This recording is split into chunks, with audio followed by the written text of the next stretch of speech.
आपका स्वागत है। इस वक्त आप देख रहे हैं खास कार्यक्रम सियासी रंग। जानेंगे छत्तीसगढ़ का सियासी क्या कुछ रंग सामने आ रहा है।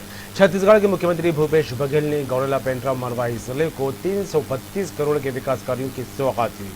इनमें 84 करोड़ 10 लाख रुपए के 29 कार्यों का लोकार्पण और 248 करोड़ 54 लाख रुपए के 179 भूमि पूजन कार्य शामिल है। सीएम ने वीडियो कॉन्फ्रेंसिंग के जरिए जिले को ये सौगात दी है। इस अवसर पर विधानसभा अध्यक्ष डॉक्टर चरणदास महंत सहित गृह मंत्री ताम्रध्वज साहू और स्वास्थ्य मंत्री टीएस सिंहदेव भी मौजूद रहे।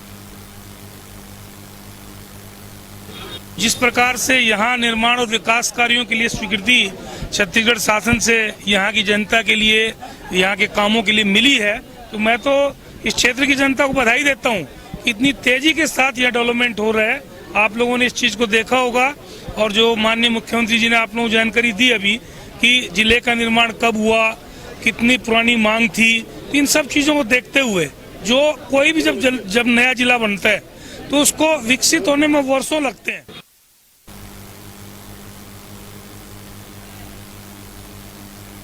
और इस खबर पर बात करेंगे, हमारे साथ जुड़ गए हैं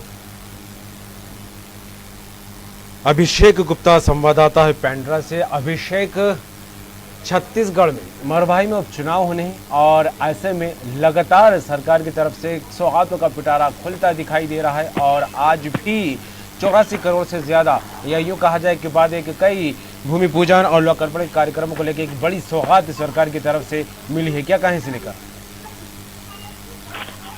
जी, आपको बताना चाहूंगा कि मुख्यमंत्री द्वारा 332 करोड़ की सौगात जिले को मिली है, जिसमें कई प्रकार के कार्यों को किया जाएगा, फिर चाहे सड़क हो या फ्लाईओवर ओवरब्रिज का लोकार्पण उनके द्वारा किया गया है। और मरवाही, गौरेला पेंड्रा मरवाही के विकास में कोई कोर कसर नहीं छोड़ने की बात मुख्यमंत्री भूपेश बघेल द्वारा कहा गया है।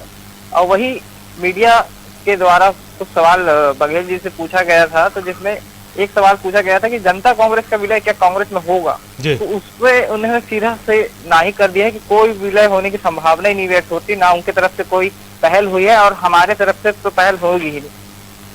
चलिए, बिल्कुल। और उपचुनाव को लेकर अगर देखा जाए, हालांकि सरकार की तरफ से सौगातों का पिटारा खुलता दिखाई दे रहा है। जनता कांग्रेस छत्तीसगढ़ को लेकर बात हो या फिर भारतीय जनता पार्टी को लेकर बात हो, वो अलग रणनीति के तहत इस चुनाव को जीतना चाहते हैं। अलग जो है उनका गाइडलाइन, उनकी स्ट्रेटजी बनती दिखाई दे रही। तो वहीं सरकार अपने विकास कार्यों के जो हवाला देती हुई सरकारी चुनाव जीतना चाहती है, यूं कहें कांग्रेस एक अलग अंदाज में आगे बढ़ती दिखाई दे रही है। तो फिलहाल क्या माहौल बनता दिखाई दे रहा है इसे लेकर?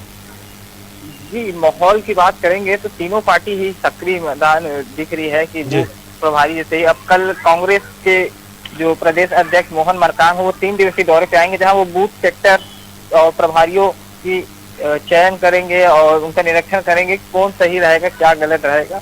तो वही भाजपा के भी नेताओं का दौरा लगातार जारी है। अमर अग्रवाल प्रभारी मंत्री यहाँ बनाए गए हैं, जो लगातार ही मरवाही के दौरे पे आ रहे हैं, बूथ कार्यकर्ताओं से बातचीत कर रहे हैं और सभी अपने बूथ की तैयारियों में अभी से लग गए हैं। भले ही अभी चुनाव आयोग द्वारा अभी किसी तरह से कोई डेट आई नहीं है, ना ही भाजपा के प्रत्याशी और कांग्रेस के प्रत्याशी की घोषणा हुई है। हालांकि जनता कांग्रेस से अभी जोगी चुनाव लड़ने की बात कह चुके हैं। जी, चलिए, बिल्कुल देखने वाली बात होगी कि क्या कुछ माहौल बनता दिखाई देता है। हालांकि दोनों ही प्रमुख पार्टियों को लेकर बात की जाए, चाहे बीजेपी की बात हो या फिर कांग्रेस की जीत के दावे करते जरूर दिखाई दे रहे हैं। तमाम बात के लिए आपका शुक्रिया।